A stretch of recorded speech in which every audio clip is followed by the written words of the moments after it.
At one point, it looked like the Giants were going to draft Shedeur Sanders at 3 overall. He wore the cleats his last game. There was photos and videos of him meeting with Brian Dable all across the entire offseason leading up to the draft. The pressure from the media, the Sanders Prime Army, all of this stuff. And at the end of the day, the Giants didn't take him. They took Abdul Carter at 3, then traded back in to take Jackson Dart. And then as this weekend progressed, we saw Shedeur Sanders fall down the draft boards completely, eventually getting drafted by the Browns in the 5th round. Today, I want to break down and explain why the Giants said no to Shedeur and what led to the decision of taking Abdul Carter and Jackson Dart instead. Welcome back to the channel, you guys. I'm going to be posting a lot of content this offseason, so if you find this video cool, give a like, come back, subscribe. Heading into the 2025 NFL Draft, there was a ton of buzz about Shedeur Sanders. There's been a ton of buzz about Shedeur Sanders for the last 2 years of college football, and then right before the draft, we saw that Colorado and his father actually retired his and Travis Hunter's jerseys. So their numbers are retired. Their names are up in the stadium. It was a great piece of PR from Prime Nation over there. And another PR move was Shedeur wearing the Giants cleats in his final game. With the Giants having the 3rd overall pick and having a glaring need at quarterback after the disastrous situation with Daniel Jones, many thought Sanders would be an obvious choice here. Mel Kiper was pushing it and almost looked like he was going to cry at the end of the draft as he kept tumbling down his boards. And it was funny to see Shedeur as the best player available as the rounds continued. But the Giants opted to go the edge rusher route, taking Abdul Carter from Penn State, trading back into the 1st round to take quarterback Jackson Dart from Ole Miss. There are some reasons why they did this. I'll talk about it in another video. But today I want to talk about why Shedeur fell out of favor with the Giants. According to Todd McShay of The Ringer, it all came down to a disastrous meeting between Sanders, his team, and Brian Dable. McShay reported that he didn't have a great interview with Brian Dable on a private visit. An install package came in, preparation wasn't there for it. Sanders got called out on it and didn't like it. And Brian Dable didn't appreciate him not liking. That's part of the pre-draft process, is getting these guys a little bit uncomfortable, because that's obviously going to happen in an NFL game, drive, season. And how do you respond from that? Are you going to call out your teammates? Are you going to call out the coach for picking a bad player? Are you going to yell at the offensive line? Are you going to yell at the receiver for not doing a proper hot route? Or are you going to take accountability for yourself? And it seemed like he wasn't prepared for this meeting.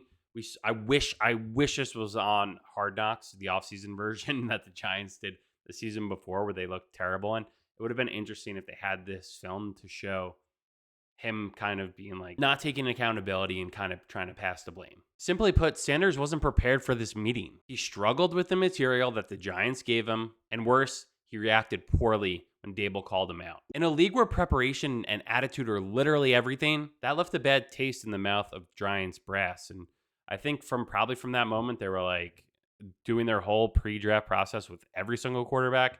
That probably turned them off. And it wasn't just the Giants. McShay added that 2 other teams drafting inside the top 10, both needing quarterbacks, also had bad team meetings with Sanders. Some NFL personnel came away with feelings that Shedeur did not care what teams thought of him. In today's NFL, building your own brand matters, but when it starts to overshadow your preparation for football, it sends red flags flying for NFL teams, and they don't want to take a risk on it. And this is something that comes up every draft, is how dedicated are you to football? It's like, obviously I'm dedicated. I want to be a top 1st round draft pick. But when you actually get there and you're talking about your music, your brand, that turns teams off. And especially when you have overbearing parents involved as well that are very much in the media and could potentially be criticizing what the head coach is doing and the team. It's not AAU, it's the NFL.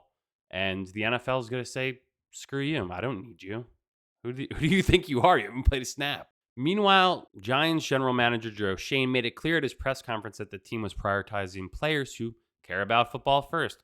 Talking about 1st round pick Abdul Carter, Schoen said Carter wasn't really focused on his brand, and it was a little quick thing that he said. And he was focused on winning, working, getting better at football, being a football player first and foremost. Anything else, who cares? And this is the type of attitude that the Giants need to desperately rebuild their culture. So when you combine the poor meeting with Brian Dable, the concerns about Sanders' focus, listen, I think Shedeur Sanders has potential to be good in the NFL.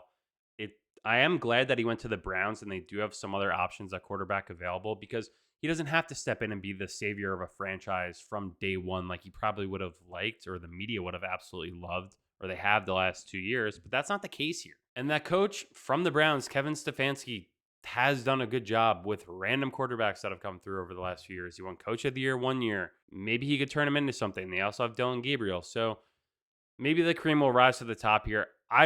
If I was the Browns, I'd rather have Shedeur, Dylan Gabriel than Joe Flacco and Kenny Pickett and Deshaun Watson at this point. So I do think he has a chance to be successful for the Browns in the future. But as I just noted in this video, there is a reason why it didn't work out the Giants. And to talk a little bit more about Todd McShay, it seems like Todd McShay has a really exclusive relationship with Brian Daboll. One video popped up on my algorithm the other day where it looked like Todd McShay was like on the verge of tears, or I don't know if that's just how he looks these days compared to like when he was at ESPN or what he's gone through. I don't know. He looks different, but he looked like he was going to cry talking about Brian Daboll, of how good of a quarterback guru he is, which, you know, he failed on Daniel Jones and everyone gives him credit for Josh Allen. So I don't want to turn this into like a Brian Daboll rant, but he's got to have his work cut out with them for Jackson Dart. So we'll see what that brings. And he felt that Shedeur probably didn't warrant the pick at 3 overall or coming to the team at all and be a part of the project that he's trying to build with the Giants. So I hope you guys like this video. It's a little bit different because Shedeur Sanders isn't on the Giants. I don't really care. You know, I mean, I hope he does well, but he's not on the team, so I probably won't. This will be the last time I probably ever talk about him unless we're playing him. So thank you guys for watching. Hope you enjoyed it.